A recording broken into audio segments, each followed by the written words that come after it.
What can we learn from God calling Abram? What was God trying to tell us even through calling Abram? The lesson that we ought to learn today. We're going to try to answer this today. Welcome to Mere Catholicism. I'm Marcus Peter.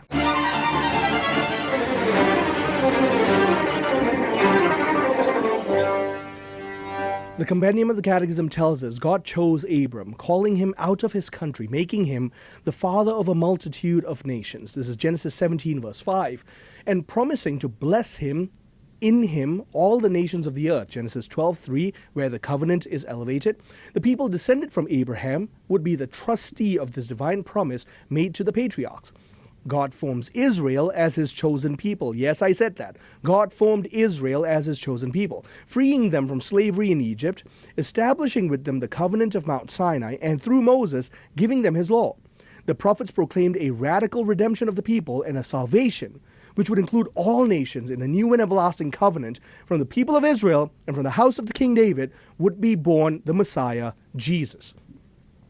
Simply put, from the moment God called Abraham, God had the Catholic Church in mind today. And so there's been a great expansion of the covenant family, and I'll keep talking about this in future episodes as well. That with Abram, he's father and chieftain over a tribe, but it's not enough for God because he wants to espouse all creation to himself, all mankind to himself. And so what does he do? From Abram, the family grows. And so the next covenant that we see, the major covenant, is with Moses. And by the time Moses is leading the covenant of Israel, they're no longer a tribe, they're 12 tribes. They're a nation now. And Moses leads them as a just judge and prophet over a nation in the fatherhood of God, but even that's not enough for God. The nation then grows and expands, and upon Mount Zion they declared a kingdom under the kingship of King David and the Davidic covenant, through whom would come the new son of David to sit on the new and eternal throne, and that person will be Jesus, who establishes a new and eternal covenant. But it's not enough. That covenant has to be expansive so that the whole world, the universe, can enter into it. This universal, hint, hint, Catholicos covenant, where we get the term Catholic, is the grand covenant family of God. That's the lesson we can learn from Abraham. And so when we look at Romans 9:6, Paul tells us it's not as though the word of God has failed.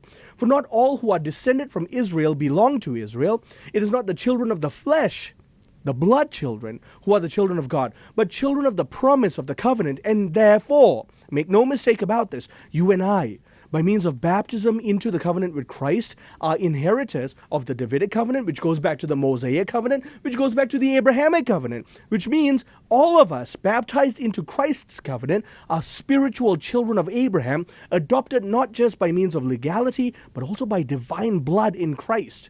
That's Romans 9:6. But let's take it further. St. Irenaeus of Lyon tells us, in Against Heresies, God did not save them by force. There is in man the power of choosing. God has preserved this for man from the beginning, choosing his own will to obey God, which means the choice now to become a child of God, a son of God, and a son of Abraham is completely up to us.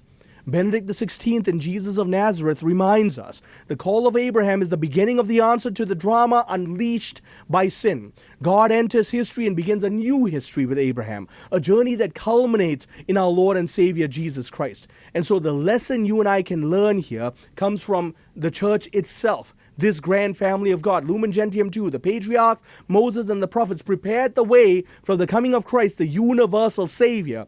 That, my friends, is the grand call for us. What God began in the garden after the fall of Adam, God elevated with Noah, brings to this wondrous expansion in Abraham, and continues growing and elevating in Moses and in David, and brings to universal fulfillment in the person of Christ. Choose now whom you will serve. But as for me and my house, we will be called children of God, children of Abraham, and followers of our Lord and Savior Jesus Christ. Thank you very much for joining us. I'm Marcus Peter.